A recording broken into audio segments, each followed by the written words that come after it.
A todos los que están entrando, vamos a esperar un par de minutitos y vamos a partir inmediatamente para ajustarnos a los tiempos. Ya, porque ya estamos en la hora. Bueno, les reitero, muy buenas tardes a todos. Hoy día tenemos la segunda charla de nuestro ciclo de charlas macrofinancieras para estudiantes universitarios. Les vuelvo a recordar que aquellos que asistan al ciclo completo van a recibir después digitalmente, lamentablemente no vamos a poder hacer una ceremonia presencial, pero digitalmente un certificado de asistencia. Así que para que pongan su nombre, para que los podamos identificar. Aquí, por ejemplo, veo a alguien que está como X, entonces que por favor ponga su nombre para que podamos llevar el registro de asistencia. Lo otro que les iba a pedir, al final vamos a sacar una foto, así que ahí les voy a pedir al final de la charla que prendan las cámaras. Y hoy día la segunda charla que tenemos es sobre América Latina. La va a dar el profesor José Miguel Simián, quien además es una importante autoridad de la universidad. Él es el vicerrector académico de la Universidad de los Andes. Él además es profesor de macroeconomía del ESE. Hace clases también en pregrado en algunos semestres y él es doctor en economía de la Universidad de Münster en Alemania. Así que desde ya le doy las gracias a José Miguel por haber querido compartir sus extensos conocimientos sobre América Latina con todos nosotros. Así que lo dejo con el micrófono y las preguntas que vayan surgiendo, acuérdense que las pueden ir poniendo en el chat. Y después al final vamos a tomarla. José Miguel va a hacer una charla de unos 45 minutos aproximadamente y después vamos a tener un espacio para preguntas. Así que, José Miguel, todo tuyo el micrófono. Muchas gracias, Cecilia. Muy buenas tardes a todos. Un gusto estar hoy día aquí, poder compartir, en el fondo, poder dar esta conferencia y poder también conversar después en las preguntas sobre América Latina o en general, bueno, la economía latinoamericana. Voy a compartir la pantalla con una presentación, ahí seguramente ustedes debieran estar viéndola.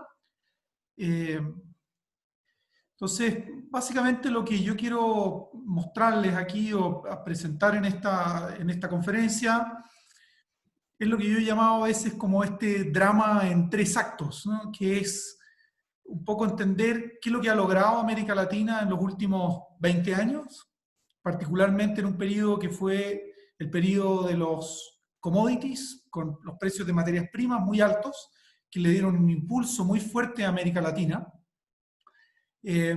Y después mirar un poco cuán bueno ha sido este crecimiento, cómo se compara con el crecimiento en otros lugares, particularmente con Asia. Y finalmente, tratar de entender por qué América Latina no crece más. América Latina hoy día es una región que crece muy poco en el mundo, y la idea es entender qué ha pasado y cuáles son como las perspectivas para América Latina. Ese es como el grueso de esta conferencia. Eso es lo que yo quiero discutir con ustedes o comentarles en esta conferencia. Entonces, el primer acto de este drama en tres actos es qué ha logrado América Latina en los últimos años, particularmente en los últimos 20 años. Esta es una mirada larga, más histórica, no de 150 años, pero sí de 20 años. Cuando ustedes miran América Latina es hoy la región del mundo que prácticamente menos crece. Ahí ustedes tienen la línea, esta es una medición del Fondo Monetario Internacional, de abril del año 2020, incluye una proyección para el año 2020 y 2021, que como ustedes pueden ver ahí es una caída importante de la actividad económica. Estas líneas lo que miden, aquí por lo que me decía la Cecilia, entiendo que son alumnos, algunos de comercial, otros de otras carreras, por lo tanto a lo mejor no todos tienen un background tan grande en economía. Lo que aquí nosotros medimos es el PIB per cápita, es decir, el ingreso, perdón, el PIB total, no el per cápita, que es un indicador de la actividad económica, del flujo de actividad económica por año en cada uno de los países o regiones del mundo. Entonces, lo que ustedes ven aquí, que es la línea roja, que es el PIB mundial, es como la actividad económica mundial, esta se cae efectivamente ahora, y cuando ustedes ven la línea azul que está aquí, eso es América Latina, y América Latina muestra después del 2000, 10, 11, una caída importante. Esto está muy empujado por Brasil y prácticamente es la región del mundo que menos crece. O sea, nosotros diría que desde el 2012-13, América Latina es una de las regiones del mundo que tiene el peor desempeño.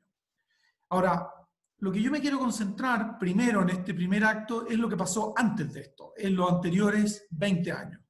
Y aquí ustedes tienen una mirada más larga, de más o menos unos 40 años de crecimiento. Aquí sí está el nivel de ingreso per cápita de América Latina, mirado a través de varios países. Como pueden ver ahí ustedes tienen la línea gris, que es Chile, después están otras líneas de otros colores, que son los otros países que están indicados abajo en la leyenda del gráfico. A modo de comparación tienen ahí China, y ustedes pueden ver el desempeño chino comparado en el fondo con el de los países latinoamericanos.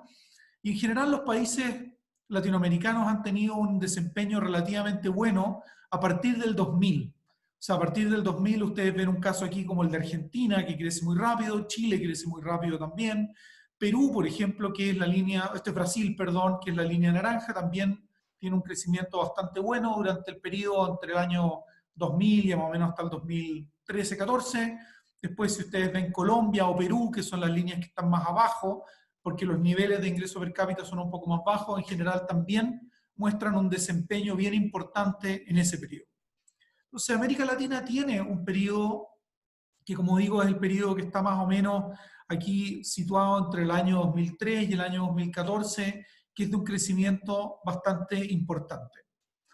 Ahora, este crecimiento se debe esencialmente, y eso es lo que quiero mostrarles después, al shock de commodities. Es decir, nosotros tenemos un impulso muy fuerte sobre los precios de commodities, o que también llamamos las materias primas, que pueden ser energía, o sea, carbón, petróleo, pero también pueden ser commodities metálicos, que es el caso del cobre, aluminio, hierro, etcétera, otros metales, y después están los commodities agrícolas, que también son importantes para algunos países latinoamericanos. Y como ustedes ven aquí en este gráfico, que lo que muestra es el índice, son índices de precios para los commodities. La línea roja es un índice para todos los commodities, promediado. Y esta línea tiene un salto bastante importante a partir del año 2002-2003, tiene un pic por aquí en 200 más o menos, o sea, estamos hablando que los precios están en un nivel que es 4 veces el que estaban unos 6 años antes, se desploman aquí en la crisis subprime, pero se recuperan en un periodo de más o menos 2 años, y después empiezan a mostrar una tendencia a la baja y se desploman, yo diría ya definitivamente, el 2013 y 14. Esto es bastante sincrónico para casi todos los commodities, o sea, esto ocurre tanto con los metales, como con el petróleo, como con los commodities agrícolas. Entonces, este periodo, que si ustedes pudieran hacer aquí, podrían sacar la crisis del año 2009-10 y unir en el fondo estas dos líneas, nosotros tendríamos un periodo que va más o menos desde el año 2003, por ahí 4, hasta el año 2013-14, donde los commodities son extremadamente altos en cuanto a precio.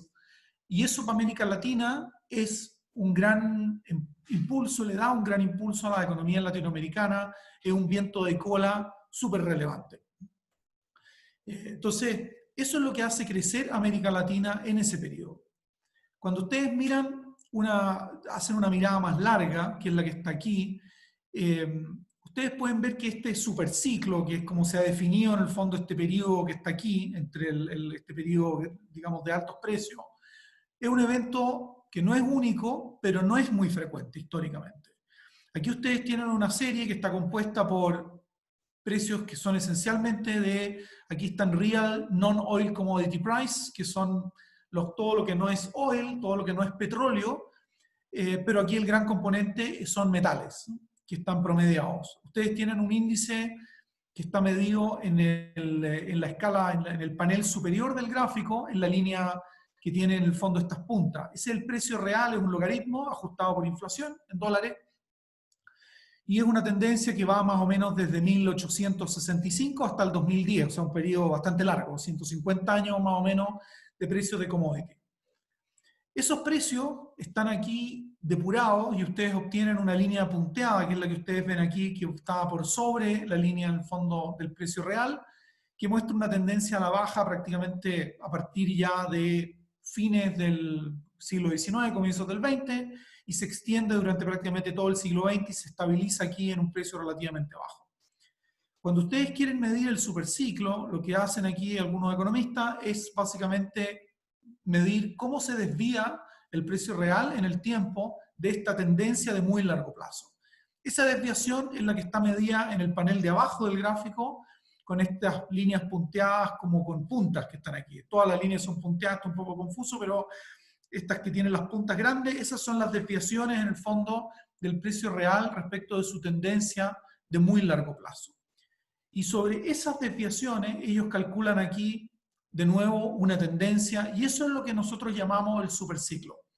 Y ustedes lo que ven aquí es, en los últimos 150 años, yo diría que al menos unos 3 grandes superciclos, uno que está en el último periodo del siglo XIX, más o menos 1870 o 1880, hasta probablemente la Primera Guerra Mundial, si ustedes quieren verlo así, o sea, 1914. Estamos hablando de un periodo de unos 25, 30 años, donde en general los precios de commodities son altos, y de hecho es un periodo que para América Latina es muy bueno, ¿no? En términos de crecimiento económico, de auge, de bienestar, etc. Después esto se desploma después de la Segunda Guerra Mundial, de la Primera Guerra Mundial, viene para abajo prácticamente siempre, y hay un periodo de auge de nuevo, que empieza aquí, está dateado aquí prácticamente después de la crisis de los años 30, pero particularmente ya después de la Segunda Guerra Mundial, y llega, yo diría, hasta comienzos de los años 70 más o menos, entonces, que es donde ocurre el primer shock de precio de petróleo, y ese es un periodo donde los precios commodities de nuevo van para abajo, y ustedes tienen aquí durante los 70, 80 y 90 en general los precios a la baja constantemente. Y después del 2000 los precios muestran de nuevo un alza, que este último superciclo, que es el que hemos vivido en los últimos 20 años, más o menos entre el año 2003 al 14, con periodos con precios de commodity particularmente altos, y que seguramente tienen que ver con China y el empuje en el fondo que China ha significado para la economía mundial.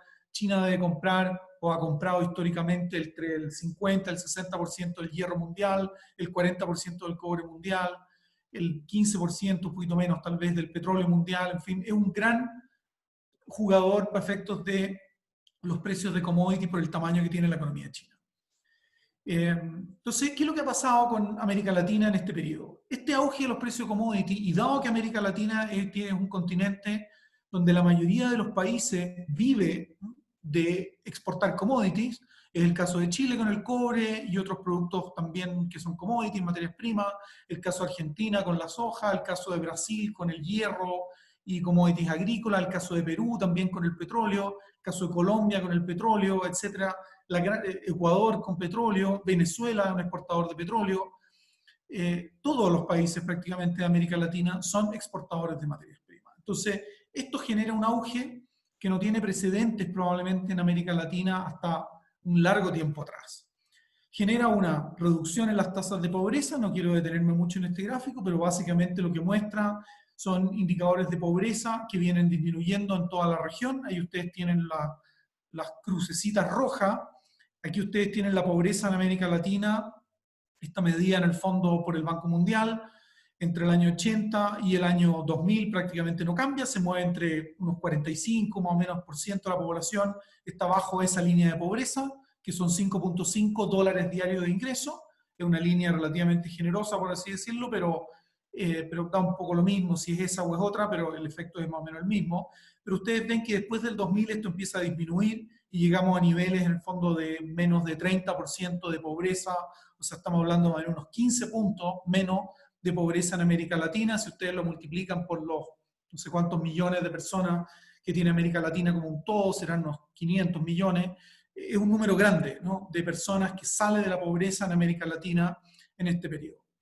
Aquí hay una mirada que muestra más o menos lo mismo. Este es un estudio del Banco Mundial, año 2010, y aquí lo que uno ve es básicamente cómo en América Latina emerge en el fondo una clase media, que es lo que está medido aquí en esta línea roja, que se consideran en general personas con ingresos o familias con ingresos entre 10 y 50 dólares diarios, una definición bastante amplia, que se mantiene constante hasta más o menos año 2003-2004, y aquí empieza a crecer esta clase media o a disminuir también la población pobre, que es lo mismo que veíamos en el gráfico anterior. O sea, aquí hay un efecto muy positivo para América Latina de este empuje que viene dado por el crecimiento impulsado por el auge de las materias primas. Después hay varios efectos adicionales que son muy buenos para América Latina en este periodo, que son la estabilización macro, que tiene que ver con la inflación. Aquí uno podría hablar una clase entera probablemente sobre inflación en América Latina, pero yo me quedo en el fondo con digamos, el resumen, por así decirlo, que es lo que ustedes ven en este gráfico. Es una escala logarítmica que mide tasas de inflación, es decir, ustedes tienen aquí en la primera parte aquí abajo una inflación entre 0 y 10%. Si ustedes se fijan, hasta mediados de los 90, prácticamente ningún país latinoamericano tiene una tasa de inflación menor a 10%. De hecho, las tasas se mueven entre 10 y 100%, y no es raro tener países como aquí aparece en Brasil o Perú, en el fondo, con tasas que superan incluso el 1000%. Las tasas de inflación descienden muy notoriamente ya desde la segunda mitad de los 90, y ya durante los 2000 y todo este periodo, en el fondo de este superciclo en general, las tasas de inflación en América Latina están bajo el 10% en prácticamente todos los países. Aquí hay dos excepciones, que son Venezuela, que es, por así decirlo, un caso bastante dramático, digamos, de mal manejo económico, donde la inflación supera el 10 los 10 millones por ciento. Unas tasas, o sea, Venezuela tiene prácticamente hoy día una hiperinflación. Y después está el caso argentino, donde la tasa no es tan alta, pero igual se mueven tasas fácilmente entre 30 y 40% durante varios años. Pero sacando Venezuela y Argentina aquí de la ecuación, en general los países latinoamericanos tienen tasas de inflación y logran tasas de inflación relativamente bajas en este periodo. Esto también es un efecto bien importante. Después tenemos la situación fiscal, que también se ve muy mejorada. Aquí lo que ocurre en América Latina es que obviamente los ingresos fiscales, producto de la bonanza de las materias primas, son muy buenos. Y aquí ustedes ven el periodo, de nuevo, aquí está el año 2000, aquí más o menos está el 2005. Si ustedes miran este periodo, más o menos en torno al 2005 hasta el 2008-2009, hasta la crisis subprime, en general muchos países mejoran su situación fiscal o incluso tienen superávits fiscales, como aquí se muestra el caso de Chile, por ejemplo, o el caso de Perú, o también aquí el caso de Argentina incluso. Después del 2010 la cosa fiscal empeora bastante, pero en general las cuentas fiscales tienen una mejora muy relevante en América Latina en este periodo, también de nuevo ayudado por el boom de materias primas. Otro factor importante aquí ha sido la flexibilidad cambiaria. Tampoco da el tiempo aquí para hablar mucho de políticas cambiarias en América Latina, pero América Latina ha tenido históricamente muchos problemas con sus sistemas de tipo cambio, muchos experimentos con tipos de cambio fijo que han terminado en crisis cambiarias, crisis de balanza de pago y fuertes recesiones, como fue el caso de Chile el año 82. Después tenemos el Plan Real en Brasil, que termina también en un fracaso el año 99, con una depreciación importante del real, o la crisis argentina del año 2001-2002, también en cierto modo una crisis cambiaria, la de México del año 94. Aquí la colección de crisis cambiarias en América Latina es grande. Y América Latina ya a partir de los años 2000 en general, la gran mayoría de los países opta por sistemas de flexibilidad cambiaria, con flotación de sus tipos de cambio. La moneda flota libremente, o más o menos libremente, salvo Perú tal vez, que tiene un sistema de flotación bastante intervenido, pero el resto de los países tiene flotación más o menos libre. Y a pesar, en el fondo, de esta flotación, América Latina logra estabilizar su inflación. O sea, aquí hay un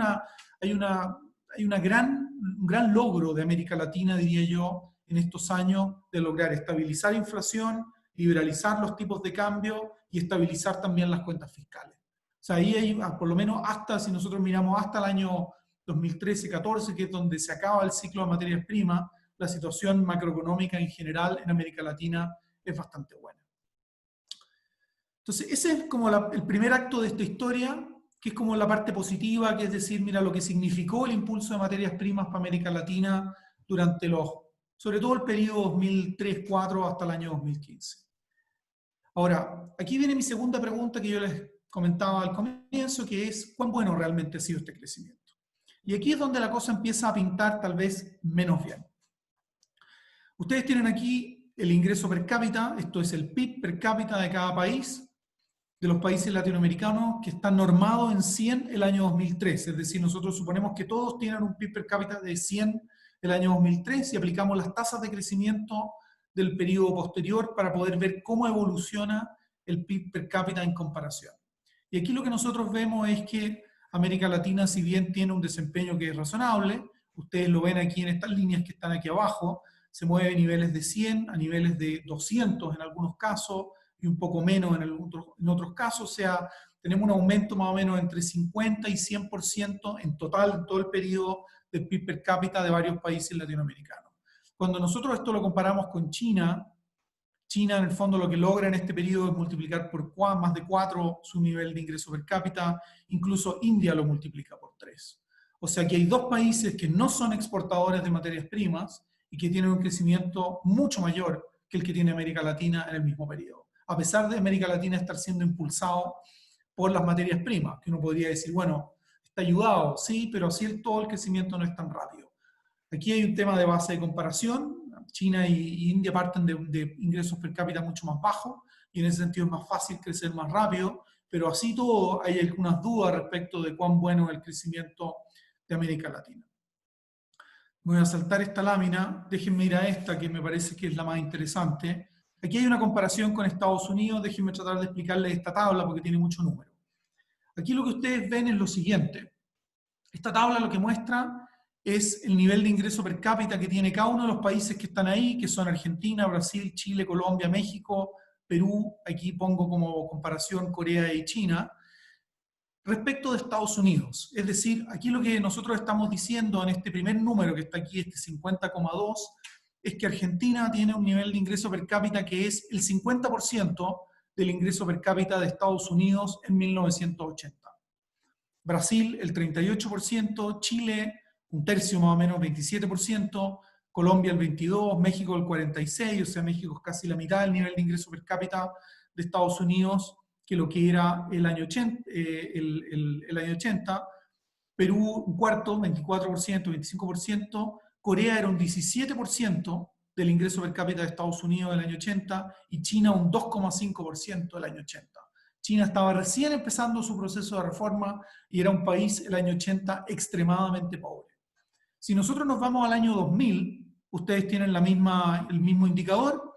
Si ustedes se fijan, para prácticamente todos los países de América Latina este indicador es menor. Es decir, aquí lo que ustedes ven es el año 2000 Argentina es el 32% del ingreso per cápita de Estados Unidos, era el 50% al año 80. Ha perdido prácticamente 20 puntos respecto a Estados Unidos, que es lo que tenía el año 80. Corea ha ganado prácticamente más de 30 puntos, o un poquito menos de 30 puntos, perdón, y China ha ganado prácticamente 6 puntos en ese mismo periodo.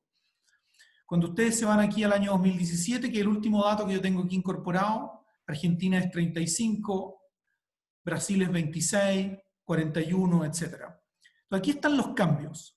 Si nosotros miramos cuánto ha mejorado Argentina respecto de Estados Unidos entre 1980 y el año 2017, ha perdido 15 puntos de diferencia en el fondo en su relación de ingreso per cápita con Estados Unidos. Está peor respecto de Estados Unidos y está bastante peor que lo que estaba el año 80.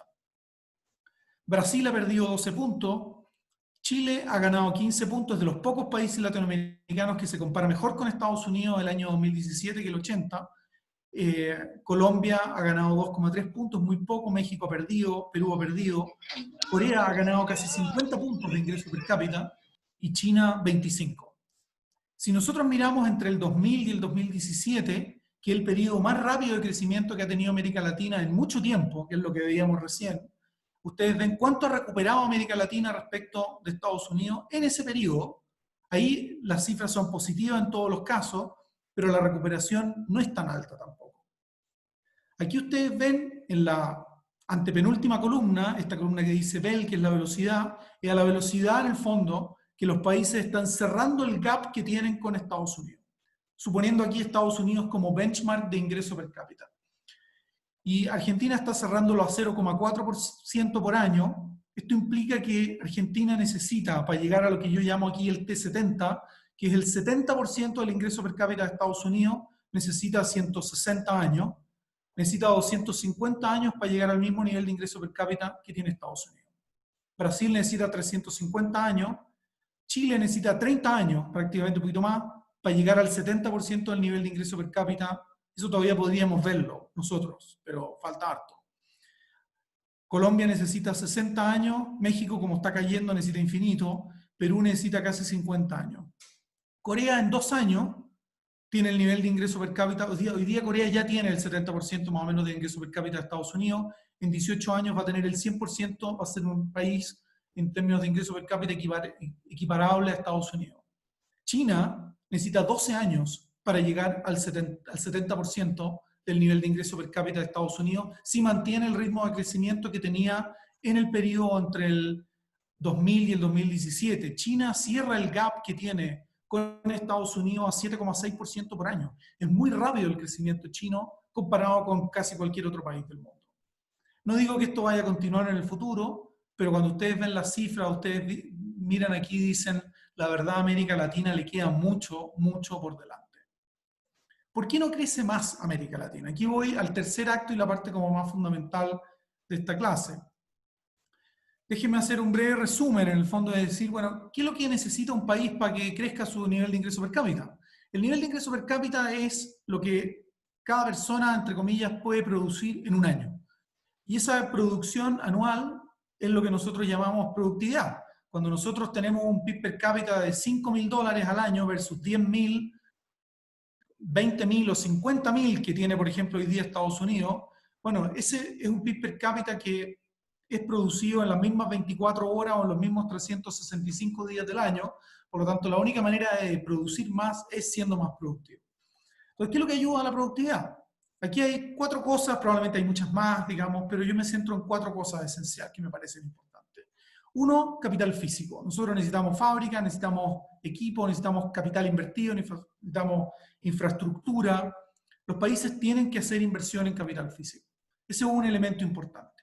Para el capital físico es importante el funcionamiento de los mercados financieros, porque aquí el capital físico, la única manera de poder instalarlo es dedicar una parte de la producción de bienes y servicios a la instalación de nuevo capital, y eso lo hace el sistema financiero a través del equilibrio ahorro-inversión, es decir, lo que ciertas personas ahorran es lo que es prestado en el fondo a otras para que puedan instalar capital. Entonces, ese mecanismo es importante que funcione. Y eso es relevante de cómo funciona una economía, si funciona con bancos, con un buen mercado financiero o no. Después está el capital humano, la educación, esto es muy importante. Y esto en el tiempo se ha ido transformando probablemente en uno de los ingredientes más clave del desempeño en el fondo económico de los países. Esto es en parte educación y en parte en el fondo on-the-job training, es decir, lo que las personas adquieren en su propio trabajo. Después está la tecnología, también esta es importante para la productividad. Ahora, la tecnología yo no necesito siempre inventarla, yo puedo copiarla también, los chinos en eso lo han hecho muy bien en general. Yo puedo copiar tecnología, pero yo necesito ser capaz de adoptar tecnología. Y cuando yo tengo economías muy cerradas, y eso en América Latina ha sido mucho la tónica en muchas oportunidades, es difícil la transferencia tecnológica en economías que están muy cerradas respecto del comercio internacional. Y después, por último, está el tema institucional, es decir, las instituciones o lo que los economistas llaman instituciones, que son, por así decirlo, las reglas del juego de una economía, el rayado de cancha, cuáles son los incentivos que hay puestos en una economía para que ésta pueda funcionar bien, dígase para que las empresas quieran invertir, para que las personas quieran invertir, en el fondo para que el aparato económico funcione bien, pueda haber creatividad, innovación, etc. Ese entramado institucional es fundamental. Entonces yo lo que voy a hacer aquí es mirar cómo está parado América Latina en estos componentes. Ahí ustedes ven la inversión. Esto yo me voy a detener muy poco aquí. Aquí lo que yo estoy midiendo es básicamente la inversión como porcentaje del PIB, es decir, del Producto Interno Bruto. ¿Cuánto dedicamos nosotros de nuestro ingreso a inversión? América Latina dedica, como ustedes pueden ver aquí, no hay un promedio, pero los países dedican en general entre un 17, 18 y hasta un 20, 24% máximo. Estos son porcentajes sobre PIB. Argentina nunca dedica más de 20 puntos de su PIB a inversión, Brasil tampoco, en general los niveles de inversión en Brasil son bajos, Chile en general un poco más, Colombia, México y Perú en general tienen tasas de inversión un poco más altas. Cuando ustedes miran China, China dedica prácticamente la mitad de su PIB a inversión. China probablemente está en el otro extremo y muchas veces gente opina que China tiene una sobreinversión de capital, probablemente China tiene una burbuja de crédito, tiene una serie de problemas que no es difícil aquí en este tiempo discutirlas, pero básicamente, si nosotros miramos China, probablemente tiene más inversión de la que necesita. Pero en cualquier caso, tiene niveles de inversión muy superiores, en fondo, a los que hay en América Latina. Cuando ustedes viajan por América Latina, si ustedes van a Perú, van a Brasil, van a Colombia, van a México, y en Chile también pasa parcialmente, uno dice, este país resiste un poquito más de infraestructura, infraestructura portuaria, en carreteras, infraestructura, aeropuertos, hay un montón y después, bueno, obviamente también en infraestructura productiva. Que las tasas de inversión en América Latina son bajas, han sido bajas, y fueron bajas también durante el periodo del superciclo. Entonces, cuando América Latina uno ve que crece poco, el problema en parte está aquí, se invierte muy poco. Una de las razones, no es la única, pero una de las razones que ha trabado probablemente muchos de los problemas de proyectos de inversión en América Latina son los muy altos niveles de corrupción en la región. Aquí no diría que es la única explicación, pero juega un rol importante. Aquí ustedes ven el CPI Score, esto en el fondo es el que publica Transparency International, es lo que se llama el Corruption Perception Index, el índice de percepción de corrupción. Mientras más alto el índice, menos en el fondo corrupción. Y después tienen aquí el correlato que es el ingreso per cápita ajustado por paridad de poder de compra, es decir, aquí lo ajustamos porque no es lo mismo en el fondo $1 de ingreso per cápita en Estados Unidos que $1 en Bolivia o en Chile o en México. Por lo tanto, ajustamos en el fondo por el poder de compra de esos dólares. Y esto nos da que, en general, mientras más alto es el nivel de ingreso per cápita, nosotros observamos menores niveles de corrupción o más transparencia en los países. Países latinoamericanos están, aquí está Venezuela, aquí está México, aquí está Argentina, aquí está Chile, que en general tiene bajos niveles de corrupción, aquí está Japón y Francia. Uno de los problemas, no el único, pero uno de los problemas que nos ha impedido probablemente invertir más es la corrupción. Cuando ustedes ven, yo pienso que aquí el caso más paradigmático sin duda es el de Odebrecht en Brasil, y Odebrecht pringó, por así decirlo, un montón de empresas y un montón de proyectos de inversión y paralizó muchos proyectos de inversión en Perú, en Colombia, en Brasil desde luego, diría que en múltiples países latinoamericanos. O sea, la corrupción ha sido un gran problema para América Latina, particularmente para el desarrollo de más infraestructura.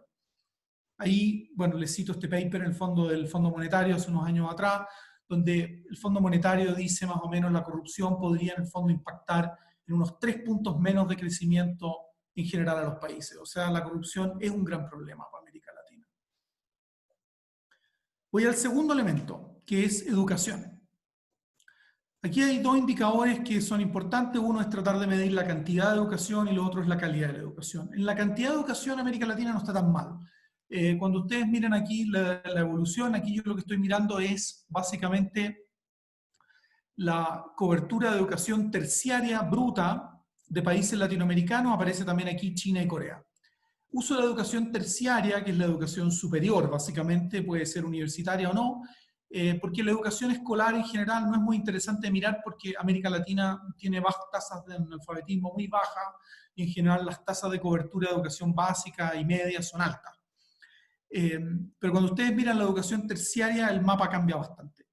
Aquí ustedes ven cómo América Latina se ha movido a tasas mucho más altas de cobertura de educación superior, el caso argentino de niveles de 13 más o menos por ciento, a niveles de 86% cobertura bruta, Chile de 9 a 90 casi, es muy alta la cobertura. Hoy día la cobertura de educación superior en Chile es comparable a países de la OECD, países ricos en definitiva.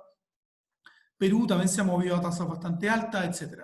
Cuando ustedes miran acá las diferencias, ustedes ven aquí el promedio, esto es un promedio simple, en el fondo no está ponderado por el tamaño de los países, ven que América Latina se compara bastante bien con Corea en los años 70 y 80, se mueve 7 a 13%, Corea lo mismo, pero el año 2000, América Latina en promedio tiene una cobertura de 13% versus 80 casi que tiene Corea, y después tienen acá el 2015 un promedio de 50% en América Latina versus 93% en Corea. Es decir, Corea aquí en el fondo nos gana bastante en el fondo en cómo ha logrado impulsar la formación de capital humano más avanzado a través de coberturas de educación terciaria. Esta es una parte de la ecuación. Aquí ustedes ven, me voy a saltar esto, no, perdón, no me lo voy a saltar, el efecto en el fondo de la cantidad de educación respecto del crecimiento. Aquí hay una correlación, esto es un estudio de Eric Hanushek y Ludwig Bösman, que son dos autores, sobre todo Eric Hanushek, que es un profesor de Stanford que ha trabajado mucho en temas de educación y crecimiento. Aquí lo que estamos midiendo son los puntos adicionales de crecimiento, es lo que él llama aquí el conditional growth, que es el crecimiento condicional en el punto de partida. Porque aquí lo que ocurre es que obviamente no es lo mismo crecer cuando un país tiene un ingreso per cápita bajo que cuando tiene un ingreso per cápita alto. En los niveles de ingreso per cápita bajo es mucho más fácil crecer que cuando el ingreso per cápita es más alto. Entonces aquí tienen las tasas de crecimiento condicionales en el punto de partida versus el aumento en la cobertura de educación medida como años adicionales de escolaridad. Aquí hay una cierta correlación, pero no es una correlación tan fuerte. Cuando ustedes miran el crecimiento condicional de nuevo, en lo que ellos llaman aquí el Conditional Test Score, que mide la calidad de la educación, la correlación es mucho más alta. Aquí ellos lo que están mostrando es, si nosotros medimos la calidad de educación y ellos la miden con lo que ellos llaman aquí el Test Score, que básicamente son resultados de pruebas PISA, que son estas pruebas que miden calidad de educación escolar a nivel internacional, en los cuales Chile también ha participado siempre. Y aquí ustedes lo que ven es que efectivamente los países que más han mejorado la calidad de su educación, medida con esto, también son los que han mostrado mayores tasas de crecimiento. Cuando ustedes comparan acá, esto está tomado de un artículo que ellos publicaron en Science hace unos 2 años atrás, aquí ustedes tienen las tasas de crecimiento, years of schooling, es decir, los años de escolaridad, y aquí el test score. Y aquí lo que ustedes ven que es realmente la evidencia más dura respecto de uno de los grandes problemas de América Latina, es que América Latina está aquí abajo. Aquí están los países como Brasil, México, Panamá, incluido Chile, que son países que han tenido un mal desempeño desde el punto de vista de mejorar la calidad de su educación, versus los países asiáticos, como Singapur, Taiwán, Hong Kong, Corea, que han tenido en el fondo mejoras muy sustanciales en la calidad de su educación y han visto en el fondo también mejoras muy sustanciales en sus niveles de ingreso per cápita. América Latina aquí ha hecho un trabajo muy parcial, porque aquí lo que se ha hecho es mejorar cobertura, pero no se ha mejorado suficientemente la calidad de la educación.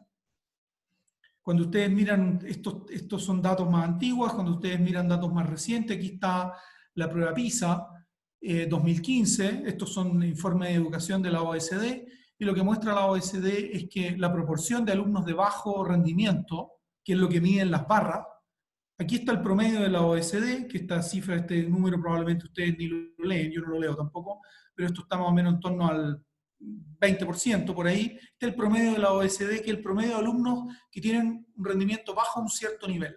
Todos los países que están aquí hacia la derecha son latinoamericanos, que son países que tienen proporciones relativamente altas de alumnos que no llegan ni siquiera al nivel mínimo en competencias de lectura y matemáticas en los colegios. O sea, aquí América Latina tiene una tarea pendiente todavía muy grande, incluido Chile, que Chile está aquí. O sea, Chile está un poquito peor que el promedio de la OECD y mejor que varios países latinoamericanos, pero así todo a Chile también le queda aquí un desafío no menor en términos de la calidad de su educación.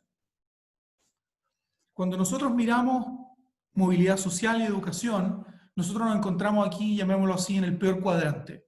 Aquí ustedes ven el test score, de nuevo, esto es lo que mide en el eje vertical, este gráfico, esto es Banco Mundial hace un par de años atrás, es cuál es el rendimiento promedio de educación escolar en los distintos países y cuánto impacta en ese rendimiento escolar el background socioeconómico del niño. Es decir, aquí el mejor de los mundos es que el rendimiento sea alto y que el background socioeconómico no importe. Es decir, independientemente de dónde viene el niño, cuán vulnerable es el hogar del cual viene, mi sistema educacional es capaz de sacarlo adelante y hacerlo producir un buen resultado educacional. Y en América Latina estamos aquí en el escenario peor, donde el background socioeconómico es muy importante, el sistema escolar no es capaz de sacar adelante bien a los niños que vienen de sectores más vulnerables, y después los puntajes tampoco son muy altos, o sea, tampoco el resultado en general es muy bueno. Chile, de nuevo, aquí corta relativamente bien respecto a los países, el resto de los países latinoamericanos, pero estamos lejos de países como Corea o Finlandia. Aquí hay problemas también en Estados Unidos o en Alemania, por ejemplo, que son países donde los puntajes son bastante más altos que en América Latina, pero tienen serios problemas de movilidad social. Esto es una discusión distinta en la cual no quiero entrar aquí, evidentemente, pero también los países desarrollados tienen problemas. Eso es lo único que hago aquí, quiero acotar aquí, para que no pensemos que Latinoamérica es el único continente que tiene. Pero claramente aquí tenemos un mega desafío. Después está el tema tecnológico, no me detengo mucho aquí.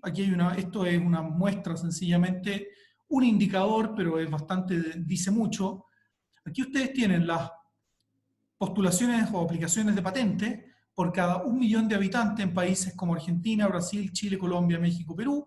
Ahí ustedes tienen el promedio de América Latina, que en general ha ido disminuyendo, versus en el fondo países como Estados Unidos, Australia, Corea o incluso China. Y aquí ustedes ven básicamente que aquí no hay ningún país en el fondo que llegue siquiera a 100 postulaciones a patente por cada millón de habitantes versus, no sé, un Corea que tiene 3.000 o un China que tiene 1.000, con 1.300 millones de habitantes. Por lo tanto, aquí lo que estamos diciendo es, no hay innovación prácticamente tecnológica en América Latina, muy, muy poca. O sea, América Latina aquí está enormemente rezagado, lo cual la verdad cuando uno mira los resultados de educación tampoco es raro. Vamos al último punto, que es la institucionalidad. Esta es como la cancha latinoamericana, en el fondo, que es una cancha un poco difícil de jugar en general, porque tiene muchos problemas. Aquí ustedes tienen, aquí hay varias maneras de medir institucionalidad. Una de ellas es índice de libertad económica. Este es el índice de libertad económica que hace la Heritage Foundation. Ahí ustedes tienen de nuevo Chile, que puntea en general relativamente bien, en la línea morada que va por aquí arriba. Aquí hay dos grupos de países latinoamericanos. Están los países, llamémoslo así, del eje Pacífico, que son Perú, Colombia, Chile, que son los países que se han ido moviendo más bien hacia arriba. Si ustedes se fijan aquí, Perú, o en general Colombia, bueno, Perú ha caído un poco aquí en los últimos años, pero en general se mantiene más bien en la cota superior. Uruguay también, y los países que van hacia abajo, este índice que son, bueno, Venezuela obviamente, muchísimo, pero también el caso argentino, Brasil, son países que van hacia abajo, son países que han ido restringiendo la libertad económica, son países que tienen problemas fiscales, tienen alto proteccionismo, tienen altos problemas de corrupción. En general, la institucionalidad de estos países no es muy buena. Aquí hay otro fenómeno que también es importante y que yo lo destaco mucho, que es el estancamiento, en el fondo, en el afán de reformar y de hacer reformas estructurales en los países. Aquí, si ustedes miran América Latina, que es la línea gris, quédense con esta, si quieren solamente. Esto lo publicaba el World Economic Outlook del Fondo Monetario Internacional fines del año pasado. Lo que ustedes ven aquí, América Latina en general no tiene, aquí el indicador, esto es un índice, por lo tanto da un poco lo mismo la métrica exacta, pero aquí ustedes lo que ven es, este es un índice que no se mueve mucho ni durante los 70 ni durante los 80, pero durante los 90 América Latina tiene un cierto afán de reformas y de hecho hay un afán liberalizador en muchas economías latinoamericanas. Ahora, lamentablemente, durante los 2000 esto se estanca. O sea, a pesar de nosotros tener el viento de cola de las materias primas, o sea, nuestras economías están creciendo relativamente rápido, la capacidad de hacer reformas estructurales la perdemos. Chile, América Latina no hace prácticamente, este es un índice que está plano desde el año 2000. Entonces, ¿qué le ha pasado a América Latina?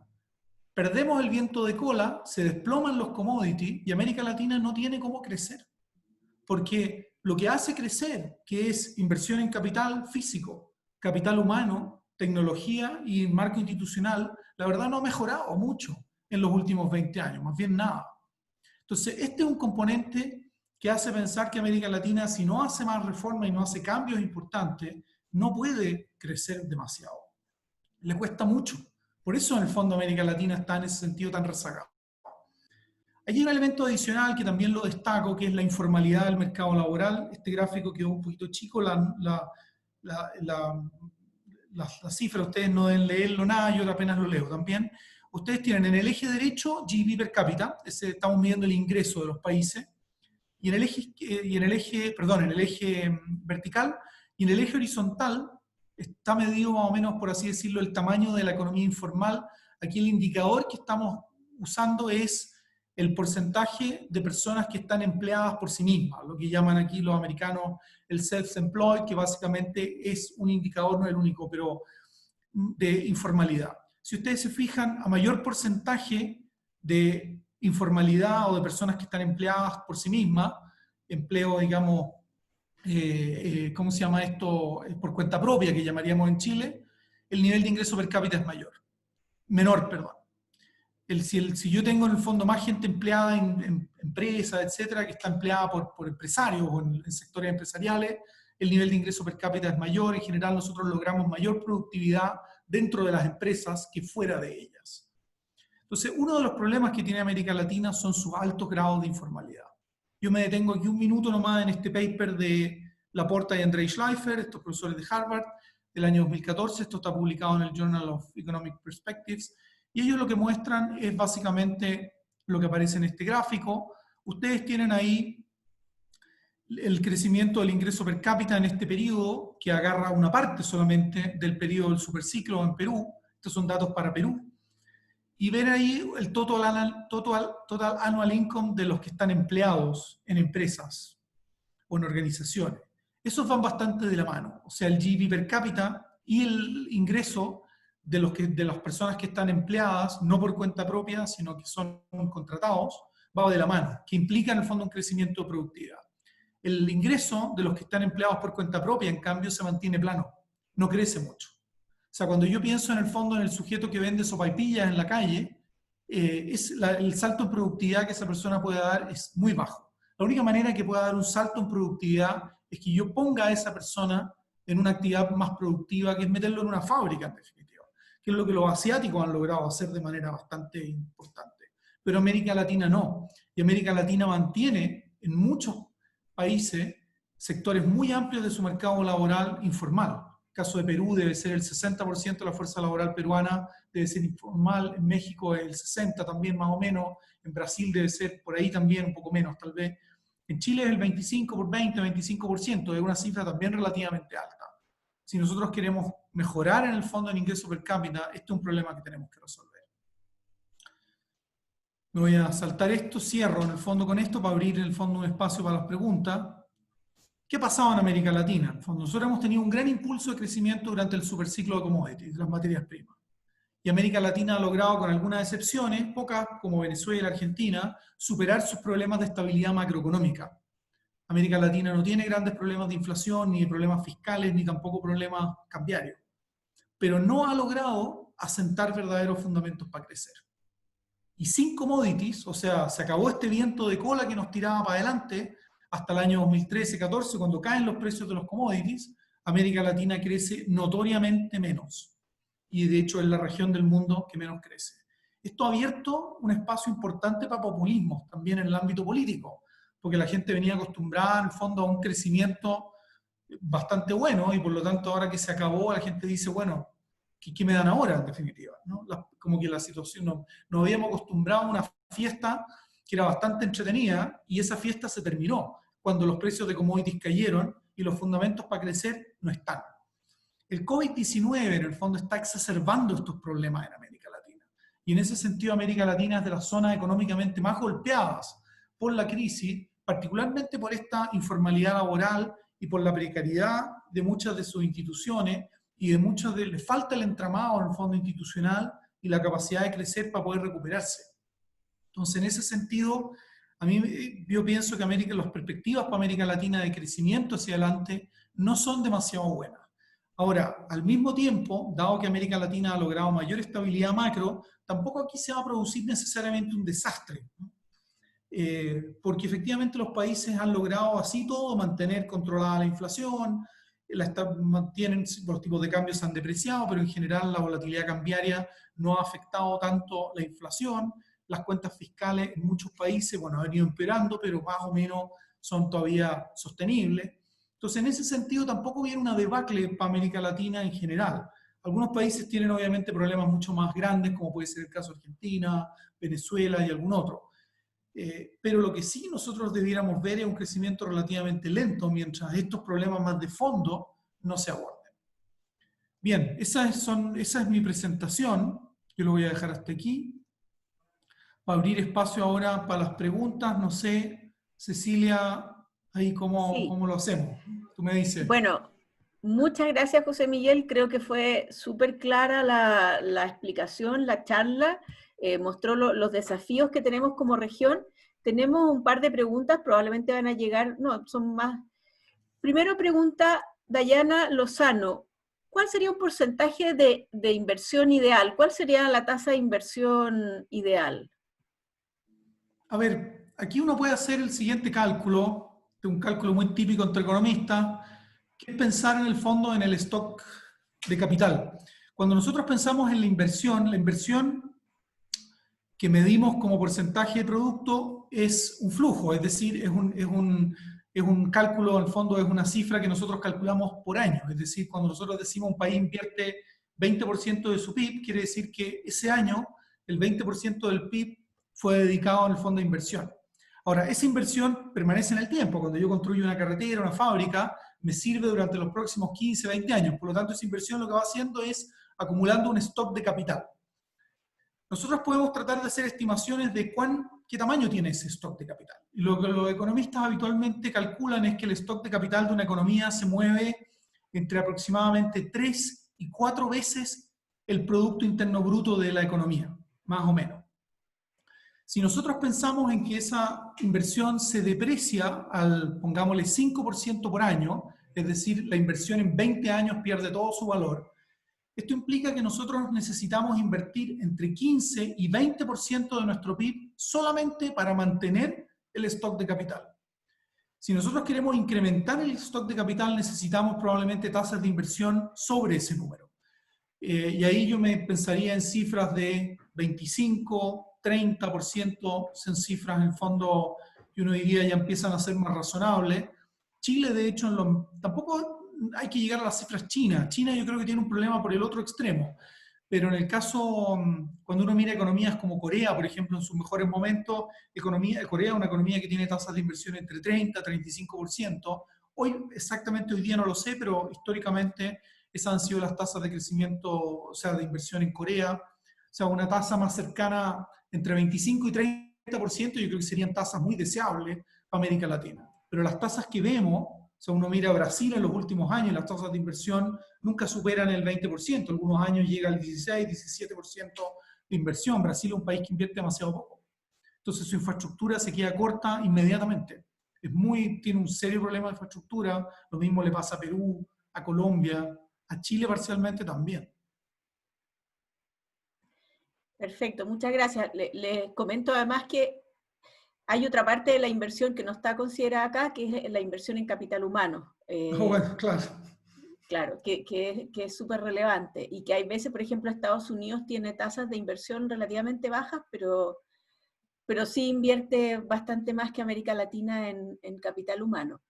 Andrés Manríquez pregunta, al referirse a la inversión gubernamental, ¿a qué se refiere con esto? ¿A creación de empresas y trabajos creados por el gobierno o infraestructuras como hospitales y otros servicios sociales? No, a ver, cuando nosotros hablamos de inversión, yo no hablo de inversión, la inversión no tiene por qué hacerla el gobierno, ¿ah? De hecho, generalmente no la hace el gobierno tampoco, ¿no? La inversión en ese sentido no es del gobierno, la inversión, de hecho la inversión en infraestructura, la experiencia chilena al menos, lo que muestra es que los grandes logros en infraestructura se hicieron con inversión privada a través del sistema de concesiones, que podrá ser aquí y allá más perfeccionable, pero en general el sistema de concesiones lo que me mostró en el fondo es una enorme capacidad de movilizar capital privado, tanto dentro como fuera de Chile, para invertir en infraestructura. O sea, en ese sentido no es el Estado el que lo tiene que hacer. Tampoco la inversión en educación tiene por qué hacerla el Estado. Y de hecho, cuando nosotros miramos el sector educacional chileno, tenemos en la educación escolar, estoy pensando, la educación universitaria está fuertemente privatizada y la educación escolar debe estar más o menos en un 50% más o menos también privatizada entre los colegios puramente privados y los colegios particulares subvencionados, que básicamente son iniciativa privada que opera con la subvención del Estado. Por lo tanto, no es el Estado necesariamente el que tiene que hacer la inversión. Puede hacerla, pero no necesariamente debe hacerla él. Yo creo que también hay maneras, en el fondo, de hacer inversión sin que el Estado necesariamente tenga que hacerla. Perfecto, gracias. Ricardo Conejera pregunta, el tema de la inversión le ha interesado harto. Profesor, teniendo en cuenta los porcentajes de inversión en América Latina, ¿puede ser que gran parte de ese porcentaje provenga de empresas más grandes? ¿Es posible, ¿es posible que las pymes tengan bajos niveles de inversión y que esto sea un condicionante para que América Latina no crezca tanto como Estados Unidos o China? Siento que América Latina tiene pocas empresas unicornio, pocas empresas que innovan y que puedan competir. Y en el fondo, esta inversión, quizá ineficiente, ¿responde a una falla institucional y educacional o responde a una falla del mundo empresarial poco innovador? Una buena pregunta. A ver, yo pienso que A ver, hay una mezcla. Evidentemente la inversión en parte es, ¿cómo se llama esto? Es hecha por empresas grandes, en parte también por empresas más pequeñas y medianas. Ahora aquí la clave es el acceso a crédito que tienen las empresas pequeñas o medianas. Y aquí en general hay una dificultad importante dependiendo de los países para acceder a crédito, y los países tienen diferencias muy importantes en la capacidad que tienen de provisionar crédito.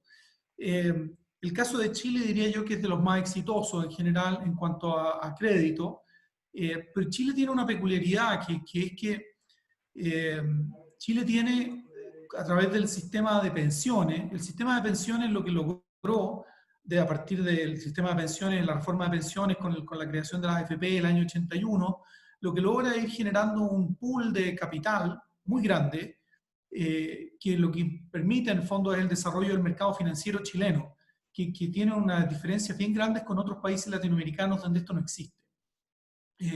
Y muchos sectores, yo pienso por ejemplo el sector vivienda, con el crédito hipotecario, pero también para el sector empresarial, ha habido mucho crédito en general, o bastante, esto es mejorable, sobre todo para las pymes en algunos casos, por esto.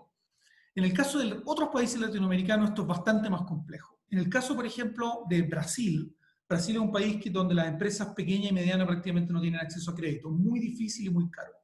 Brasil tiene lo que se llama el BNDES, que es una suerte como de Corfo brasilera, un banco en el fondo federal que presta, pero presta generalmente a empresas grandes y tiene un componente político enorme, en el fondo, que genera básicamente créditos de muy bajo costo para empresas grandes que tienen relaciones políticas, pero la empresa mediana o pequeña brasilera tiene muy, muy poco acceso al financiamiento del BNDES y muy poco financiamiento en general, por el mercado financiero brasileño, que no es muy grande y no hay mucho crédito disponible. Lo mismo pasa en México. Cuando ustedes miran en México tasas de interés, o en Brasil, las tasas son relativamente altas versus Chile, que tiene tasas de interés muy bajas, porque el mercado de capitales no funciona bien. Ahí hay un gran problema. El otro gran problema en Brasil, que no se da en otros países, es el crowding out, es decir, es la expulsión del sector privado en el crédito por el fisco, porque el fisco tiene un déficit crónico, en el caso brasilero, que absorbe parte del crédito doméstico. Entonces eso genera escasez de crédito en varios países. O sea, cuando ustedes van a Perú, por ejemplo, también el mismo problema. Perú también tiene un mercado de capitales poco desarrollado, con poco crédito en el mundo inmobiliario, hipotecario, es bajo el crédito disponible, y para las empresas no estoy muy seguro, no tengo la información precisa, pero yo sospecho que pasa más o menos lo mismo. Entonces, ahí hay sin duda un problema. Y después, claro, la pregunta, después está todo lo que podríamos llamar el venture capital. Tampoco hay América Latina, en ese caso Chile tampoco es muy líder.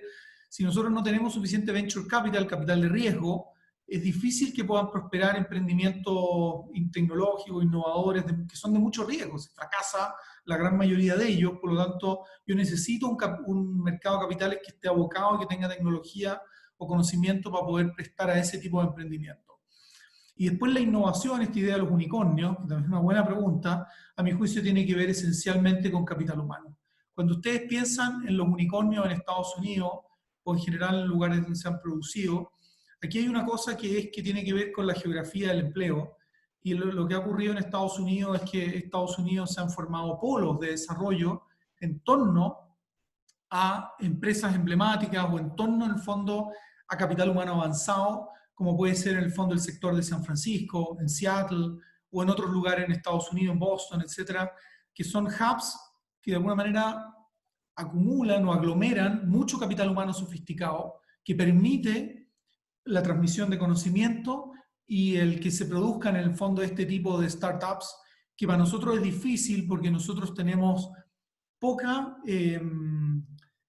nuestro poco nivel de capital humano avanzado. O sea, cuando nosotros miramos, es un tema que yo he mirado mucho para efectos de los mercados de oficina, cuando ustedes miran el porcentaje de población en distintas ciudades, población sobre 25 años con educación universitaria completa. Chile tiene una métrica que llega en total a 25%, o sea, el mercado laboral completo chileno tiene 25% de población con o sea, población mayor de 25 años, el 25% tiene más o menos educación universitaria completa. es una cifra muy baja. Ustedes si van a una ciudad como San Francisco, ese número es 60%, o Nueva York, o ciudades en el fondo más sofisticadas en Estados Unidos. Nosotros tenemos ahí un déficit de capital humano muy grande, que a pesar que hemos ido mejorando la cobertura, eso nos vamos a demorar todavía una generación, unos 10 años más, yo creo, en que eso en el fondo permee la fuerza laboral completa, para efectos de poder tener una fuerza laboral más capacitada y capaz en el fondo de hacer esos desarrollos tecnológicos. Ahí en el fondo nosotros nos hemos movido hacia un mundo donde lo crucial es el capital humano, es decir, es la educación que tiene nuestra fuerza laboral. Y ahí América Latina pinta mal, o sea, nosotros tenemos en fondo un déficit muy grande, que no es fácil de subsanar.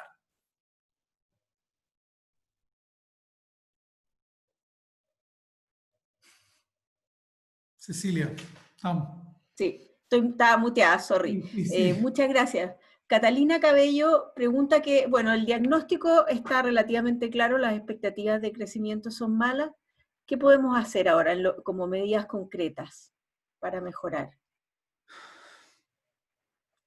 Claro, pasa que aquí es muy difícil decirlo, porque claro, aquí uno tendría que ponerse uno podría ponerse en múltiples tesituras, ¿no? Una es la tesitura pública, eh, es decir, ¿qué tendrían que hacer los países individualmente? Yo creo que las recetas aquí no son muy complicadas, ni creo que son conocidas, pero lo que falta en América Latina, incluido Chile, a mi juicio, son liderazgos políticos capaces de impulsar reformas más de fondo en los ámbitos que necesitamos. Si nosotros pensamos en el diagnóstico educacional del mercado, digamos, de la educación en Chile, las propuestas están todas sobre la mesa hace mucho tiempo, además. Pero no hemos sido capaces de implementarlas. Ningún gobierno en los últimos 20 años ha sido capaz, bueno, se han hecho cosas, tampoco es que no se haya hecho nada, pero nosotros deberíamos hacer varias más para lograr mejorar la educación escolar chilena. La calidad de la educación escolar es el ABC de los problemas latinoamericanos, y ahí nosotros estamos muy al déficit en prácticamente casi todos los países. Chile es de los mejores, pero así todo, nosotros hay un montón de recetas, ¿no?, de cómo mejorar la educación pública chilena o también la educación particular subvencionada. Pero no hemos avanzado demasiado en eso. Esto se ha transformado en una arena política compleja y ha faltado a lo mejor aquí el liderazgo para impulsar un cambio potente que mejore, que nos permita dar un salto en la calidad de educación escolar.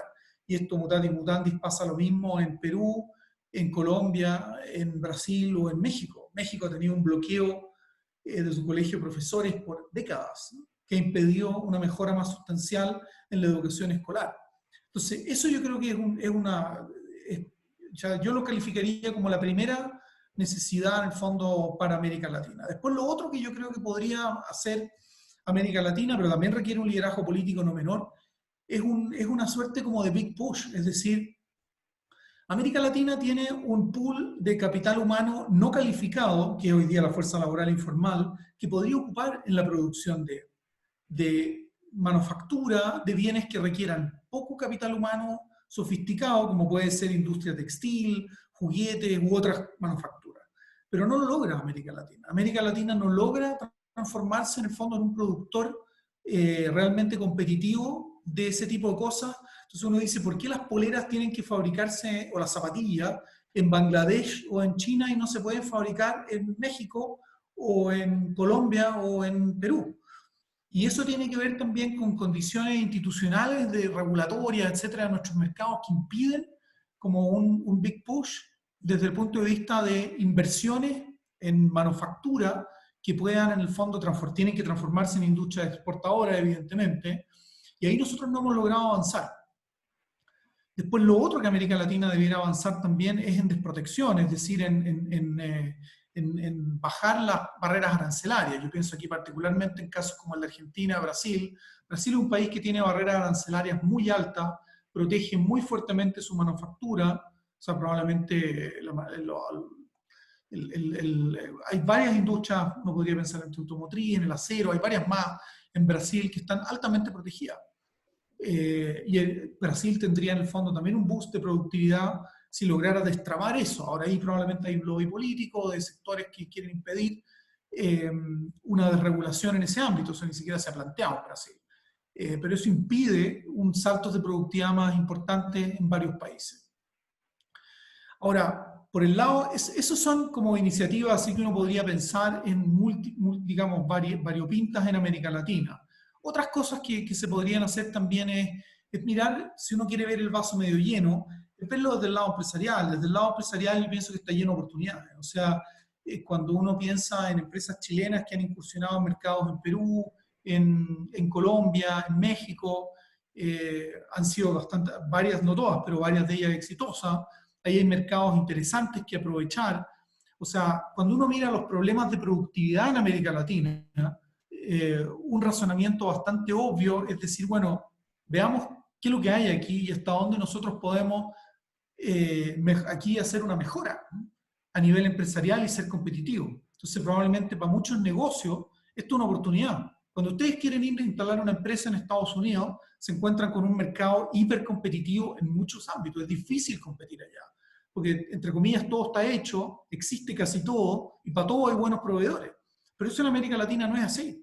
Entonces, aquí en ese sentido hay muchas oportunidades, y hay mucha gente que ha sabido aprovecharlas, de hecho. O sea, uno lo puede mirar negativo desde el punto de vista de los países, pero también uno lo puede mirar positivo desde el punto de vista de las oportunidades de negocio, que yo creo que hay muchas. Y después un tercer ámbito que uno podría pensar aquí es la filantropía. Yo creo que también es interesante pensar en empresarios o empresas latinoamericanas, grandes fortunas que se han hecho en América Latina, sobre todo en el ámbito, a lo mejor durante el periodo del auge económico, y también algunas de esas fortunas a lo mejor pueden ser puestas a disposición para proyectos educacionales, muchas de ellas lo han sido, de hecho. Para proyectos de algún otro tipo, en el fondo, para potenciar el desarrollo en América Latina. O sea, también uno puede, cuando uno piensa en Estados Unidos, la filantropía juega un rol clave en muchos de los proyectos que se han hecho. O sea, uno no tiene por qué pensar que sea el Estado el que haga todo. También los privados lo pueden hacer por un lado como empresas, pero por otro lado también con filantropía. La filantropía también es un camino. Y en eso hay buenas fortunas en América Latina que podrían dedicarse a filantropía. Ahora, claro, es fácil decirlo cuando no es la fortuna de uno, pero digo, también no, son cosas que podrían también, son caminos que podrían buscarse o potenciarse. De hecho, la filantropía en Chile ha crecido mucho. Perfecto, muchas gracias. Hay dos preguntas de Andrés Sauskevich y de Andrés Sauskevich y de Lucas Morales que tienen que ver con el plebiscito. Entonces, Lucas dice, profesor, como bien dijo, es necesario llevar a cabo reformas ante la contingencia y todo el tema de la creación de una nueva constitución. ¿Qué tan riesgosa es esa nueva constitución versus reformar como se ha hecho anteriormente? ¿Cuál sería su opinión frente a este tema? ¿Y cuáles serían puntos claves a tratar en esta nueva constitución para resolver el estancamiento económico? A ver, yo en general tiendo a ser bastante optimista, ¿no? A pesar de que obviamente el mapa que pinté de América Latina a lo mejor no era tanto, pero a ver, yo no sé, yo personalmente, lo personal, no veo con tanto temor una nueva constitución. Eh, no sé si una constitución vaya a ser en el fondo una nueva constitución muy distinta de lo que ya tenemos. Puede que haya énfasis distinto. La constitución tiene que ver sobre todo con la estructuración de los poderes del Estado. Yo no soy ahí un gran experto en esto, pero lo que sí a mí me parece es que el impulso económico no va a venir de la constitución. O sea, yo no pondría la ficha en que la nueva constitución nos va a ayudar a generar crecimiento económico. Lo que sí nos puede ayudar, evidentemente, es en algún minuto a darle certidumbre o más certidumbre al marco institucional chileno y de pensar, oye, sí, vamos a tener en el fondo, ya tenemos por lo menos un marco, digamos, una constitución que ha sido en el fondo aprobada por una mayoría en Chile y que todos están medianamente de acuerdo con esto. A algunos les gustará más, a otros menos, pero todos tenemos más o menos un acuerdo y dejamos de lado este tema hacia el futuro. Eso despeja, a mi juicio, ¿cómo se llama esto? Una incógnita o una incertidumbre. Ahora, yo no pienso que la Constitución, independientemente de lo que salga del resultado de la Constitución, vaya a ser en el fondo un problema necesariamente para el crecimiento económico y para el modelo económico. O sea, lo que nosotros necesitamos para que Chile pueda crecer son otras cosas. Son de partida, bueno, lo que ya decíamos de educación, más inversión en infraestructura, necesitamos probablemente algunos ajustes regulatorios en algunos mercados. Nosotros necesitamos probablemente afinar en todo el proceso del impacto ambiental de proyectos de inversión, toda la discusión de medio ambiente, ambiental, que es necesaria por un lado, pero por otro lado tiene que transformarse en un proceso que sea más previsible, ¿no? Sobre todo para grandes proyectos de inversión. Ahí yo creo que nos falta avanzar un poco. Pero ninguno de estos temas, uno no necesita una nueva constitución para esto, y si hay una nueva, igual va a tener que resolverse. Por lo tanto, a mi juicio, la constitución no es aquí la piedra clave para efectos del crecimiento económico, del impulso. Yo creo que necesitamos más bien iniciativas concretas que puedan en el fondo llevarse adelante e impulsar el crecimiento.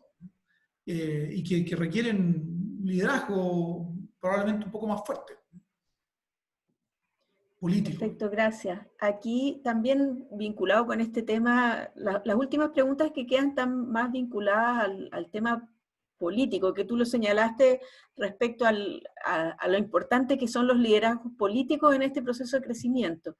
Entonces, aquí J. Silva pregunta si estamos frente a riesgos de populismo en la clase política. ¿Podríamos llamar populismo a la clase política que no ha focalizado sus políticas públicas en capital físico, capital humano, tecnología e institucionalidad? Sino, ¿cómo podríamos llamar el problema que tenemos hoy con la clase política?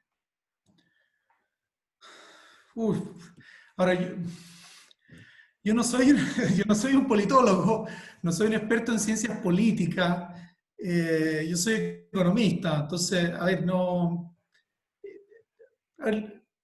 si nosotros, digamos, no pensamos, digamos, lo miramos desde una perspectiva más económica, aquí yo siempre pienso en el libro, en el fondo, de Greg Mankiw, que probablemente muchos de ustedes conocen, Principios de Economía, donde el principio número uno, digamos, de economía es las personas responden a incentivos, ¿no? Eso incluye a los políticos, desde luego. Entonces, cuando nosotros pensamos en qué mueve a los políticos hoy día, sin duda que los políticos son hoy día y antes también movidos por los votos. Ellos quieren en el fondo aprobación popular. Ahora, nosotros, claro, nos falta probablemente una mirada más de largo plazo, ¿no? En la discusión política, que en los últimos años no ha habido, ha estado en el fondo, yo creo que ha sido tal vez algo más cortoplacista, nos ha costado desarrollar, digamos, una capacidad, por así decirlo, de poder abordar proyectos más de largo plazo en nuestra economía. Piensen en la discusión de pensiones, por ejemplo, que es una discusión muy necesaria, donde nosotros, la verdad, hubiéramos necesitado una reforma del sistema de pensiones en Chile hace 15 años. Y de hecho, hace más o menos ese periodo nosotros venimos en discusiones de esto, pero no hemos logrado ponernos de acuerdo respecto a cómo tiene que ser el sistema de pensiones y cómo reformarlo. Y qué cambios hacer para efectos de mejorar, tener mejores pensiones, dado en el fondo las condiciones de los mercados financieros, de envejecimiento, de expectativas de vida, etcétera, etcétera. Entonces, nosotros ahí no sé bien, en el fondo, cómo responder, porque sin entrar en una discusión que pueda ser excesivamente política, que no es mi foco, no quiero tampoco dar opiniones políticas, porque me parece a mí que no me corresponde, en el fondo, ¿no? A mí lo que me parece, en el fondo, es que nosotros tenemos que tratar de buscar en Chile personas que sean capaces, en el fondo, de liderar un cambio político más fuerte, de más largo plazo. Y ahí a lo mejor nos han faltado algunas figuras, a lo mejor no se han dado las condiciones. Nosotros vivimos una época compleja desde el punto de vista del rol que juegan las redes sociales, los medios de comunicación, la instantaneidad, en el fondo, en la necesidad de resultados, que probablemente confabulan contra una mirada más de largo plazo, y nos han faltado a lo mejor políticos que quieran hacer reformas y, por así decirlo, jugar su pellejo por reformas que a lo mejor son dolorosas o son en el fondo poco populares en el corto plazo y nos ayudarían más en el largo plazo. En ese sentido, puede que nos haya faltado en el fondo una mirada en ese sentido más de largo plazo. Yo siempre aquí comento el caso de la reforma del mercado laboral que hizo Gerhard Schröder en Alemania el año 2005, la reforma de esta Hartz IV, que probablemente la mayoría de ustedes no les dice nada, pero Alemania tenía un problema muy crónico en el fondo de desempleo, y ellos hicieron una reforma importante a su mercado laboral que fue muy impopular y que le costó el gobierno a Schröder, gobierno socialista alemán, pero fue una reforma muy crucial en el fondo para mejorar las condiciones del mercado laboral alemán, y el desempleo empezó a mostrar un desempeño, pues a bajar de hecho de manera bien sostenida después de esa reforma. Fue claro, algunos le atribuyen más éxito, otros menos, pero en general ahí fue una medida bien impopular, que logró un cierto acuerdo político en su momento para realizarla, pero a él le costó caro en el fondo. Entonces, probablemente a lo mejor nosotros necesitamos más de esas figuras que estén más convencidas de ciertos cambios que nosotros necesitamos en el largo plazo, y de hacerlos, ¿no? De hacer esos cambios y de que puedan ayudarnos, ¿no? Y eso en América Latina.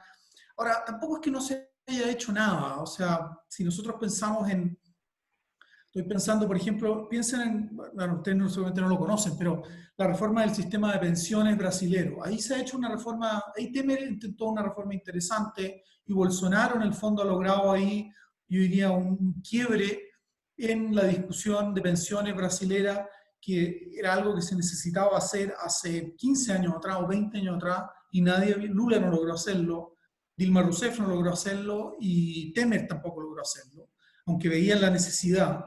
Y Bolsonaro en el fondo ahora da un giro importante, en algo que era un desangre para el fisco en Brasil, en el fondo su sistema de pensiones. También en México se han dado algunos cambios en la privatización, algún avance en privatización del mercado de petróleo, ha sido tardío, pero algo se ha logrado. En fin, son muy difíciles en los procesos democráticos estos cambios más de largo plazo. Aquí yo siempre recuerdo, a lo mejor alguno de ustedes alguna vez lo ha estudiado, a Mancur Olson. Mancur Olson es un economista famoso que ya, bueno, ya murió hace algunos años, y él mostraba en el fondo la esclerosis institucional que se produce en las economías occidentales. Él pensaba básicamente economías desarrolladas en el hemisferio norte, pero también eso se observa en América del Sur, digamos, igual. Y es una esclerosis que es generada básicamente por conflictos de interés y un entrabamiento en el proceso político que dificulta mucho hacer reformas de largo plazo. Es muy difícil sacarlas adelante. Puede que nos haya jugado también el caso chileno en contra, cuando acortamos el periodo presidencial de 6 a 4 años, el periodo es corto, y ustedes hablan en general con gente en los gobiernos, de este gobierno, de gobiernos anteriores, y todo el mundo les va a decir que los 4 años son nada para efectos de poder avanzar en reformas sustanciales, porque el proceso legislativo, el proceso político es complejo, es largo, es difícil, ¿no? Entonces, a lo mejor ahí, bueno, son todas posibles explicaciones, pero también hay que pensar que hay procesos que toman su tiempo, que a lo mejor nos vamos a demorar, pero que irán saliendo adelante. Gracias. Queda una última pregunta que coincide un poco con algo que te quería preguntar yo también, porque tu presentación termina, yo diría que neutra en términos de optimismo, pesimismo, en el sentido de que no viene una debacle, porque América Latina, por lo menos en lo macro, es más sólida, pero tampoco tiene muy buenas expectativas, y que por lo tanto es como... Ahora, el punto que también está mencionado en una pregunta aquí por Agustín Varela es qué pasa desde el punto de vista de las expectativas de las personas. Plantea Agustín, existen demasiadas convulsiones políticas sociales que intentan cambiar o reformar constantemente la cancha, pero en una dirección contraria a la que sería necesario para que los países crezcan. Entonces, en ese sentido, si esto no neutraliza este escenario un poco neutro que tú percibes, porque haya expectativas frustradas y en ese sentido se traduzca en problemas políticos o sociales. A ver, yo pienso que aquí, a ver, la frustración que hay, y que yo creo que se ha manifestado en parte en esta como... en estos movimientos políticos, a lo mejor en el estallido social, en el caso chileno, y en general en un estado como de cierto pesimismo también de la población. Yo creo que tiene que ver, mi mirada, a lo mejor muy personal, esto es como, yo digo, es la realidad del hecho es el proceso social, político, general, nacional, latinoamericano también, de hacerse cargo de que América Latina hoy día es mucho más pobre que lo que era hace 10 años atrás.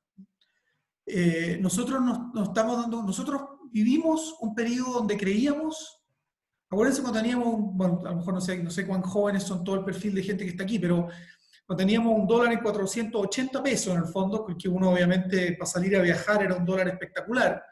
No es lo mismo salir a viajar con el dólar de 480 que salir a viajar con el dólar de 800 o de 780 pesos. Todo cuesta más caro, en definitiva, afuera. Y esa realidad es la que nosotros estamos hoy día viviendo. Nosotros hoy día estamos en el fondo dándonos cuenta, después de, pongámosle, y para mí las fechas clave aquí son 2013, que caen los precios de metales, 2014, último trimestre, cae el precio del petróleo, ahí ya que son el periodo donde América Latina empieza realmente a estancarse. Y vienen serios problemas en Brasil, Brasil tiene varios años de recesión, etc. Entonces nosotros, el superciclo, se acabó el viento de cola. Entonces todo este impulso que venía y que nosotros teníamos la sensación de, pucha, que somos ricos en definitiva, que se acabó. Y hoy día nos enfrentamos a una realidad distinta y ese reconocimiento, ese darse cuenta de que la verdad nosotros somos más pobres de lo que creíamos que eran, es lo que yo creo que está generando porque esto lo siente cada persona en su bolsillo, de una u otra manera. Y eso es lo que yo creo que nos está generando en el fondo esta frustración. Porque veníamos de una situación donde, no decir que los recursos eran ilimitados, pero nosotros veíamos en el fondo un crecimiento que no se detenía por un periodo largo además, porque esto duró 15 años prácticamente. Y nos enfrentamos hoy día a una situación con un mercado laboral que está mucho más apretado, salarios que no crecen, un tipo de cambio que no es mucho más desfavorable, por lo tanto todos los bienes importados, los autos, etcétera, todo más caro. Y esa realidad nos ha llevado en el fondo a enfrentarnos con no nos alcanza para vivir. Y eso yo creo que eso yo creo que va a pasar en la medida que nosotros nos terminemos acostumbrando al hecho, a la realidad, que es, somos más pobres que lo que éramos antes. Es como el efecto, es un despertar, es duro, es un despertar duro, pero eso es lo que yo creo que en parte está pasando. Sí, aquí que llegaron dos preguntas más, estamos como bien en el tiempo, vamos a ver si alcanzamos.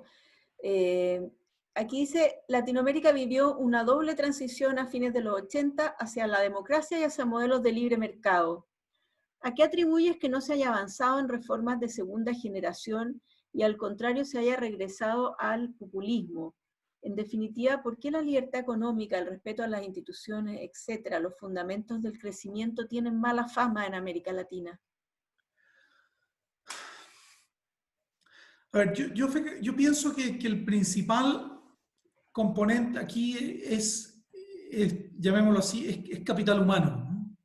Si bien América Latina hizo algunas reformas importantes, varios países la hicieron, no todos tampoco, ¿ah? O sea, los países más liberalizadores probablemente fueron, primero Chile, desde luego, en los años fines de los 70, comienzos de los, yo diría segunda mitad de los 70 probablemente. O sea, si ustedes miran el periodo, al fondo, del gobierno Pinochet, diría que entre el 75, 76 y el 81 prácticamente están casi todas las grandes reformas tan hechas, en un periodo relativamente corto de tiempo.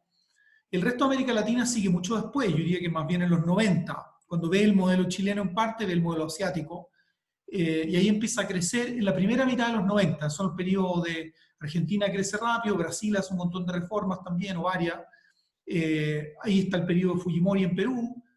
México yo diría que es un caso excepcional porque México hace pocas reformas en general. El periodo de Fox tal vez un poco más innovador, distinto, pero tampoco creo que tanto. Y Colombia en el fondo probablemente con Uribe y después, ¿no? Cuando logra empezar a resolver el problema de la guerrilla y la FARC.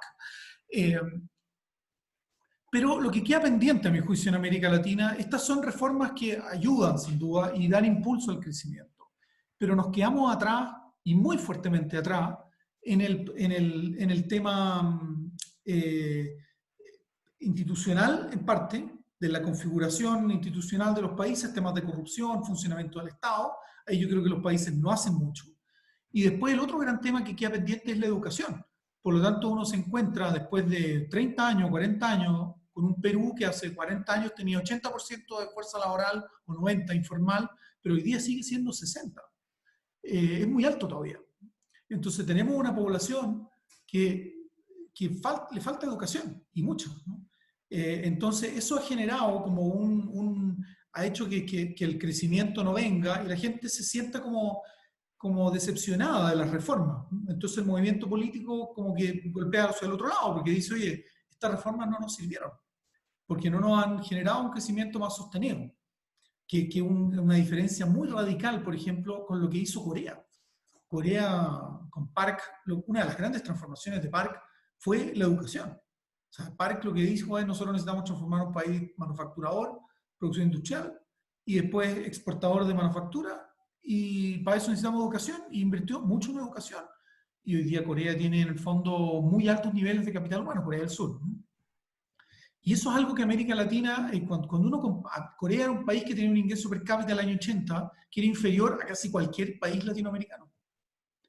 Y hoy día, en el fondo, Corea es un país rico prácticamente. Un país como tiene un ingreso per cápita parecido al de Estados Unidos, un poco más bajo, pero no mucho más bajo. Y está, desde luego, por encima de cualquier país latinoamericano. Y eso, a mi juicio, la clave es educación.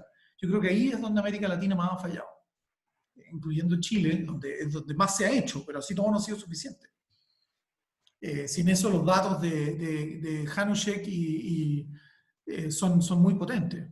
De que aquí yo creo que esto es la gran piedra, el gran talón de Aquiles de América Latina, su capital humano.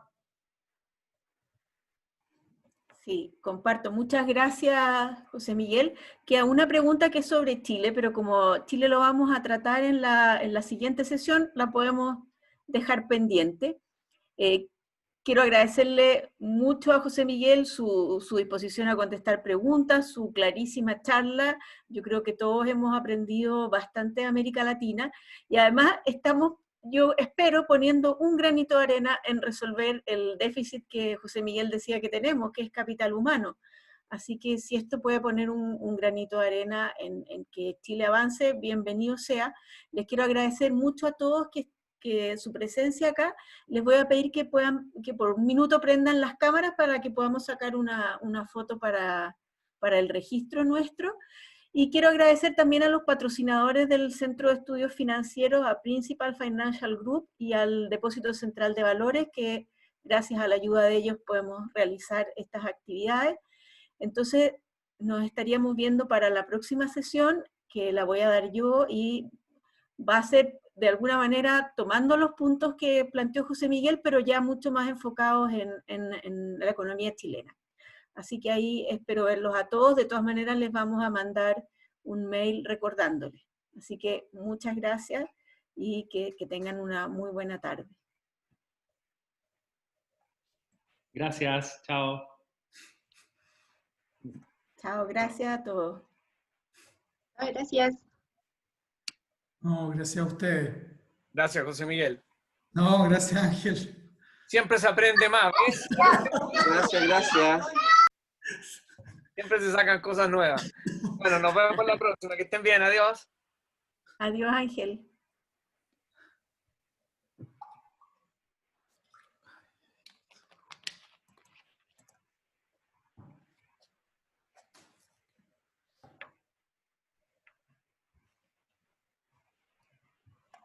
Hartas preguntas llegaron. Qué bueno. Sí, siempre llegan hartas preguntas. Eso es bueno, me parece a mí, que tengan como interés en preguntar. Tengo un curso bien preguntón. Fíjate que la mayoría de los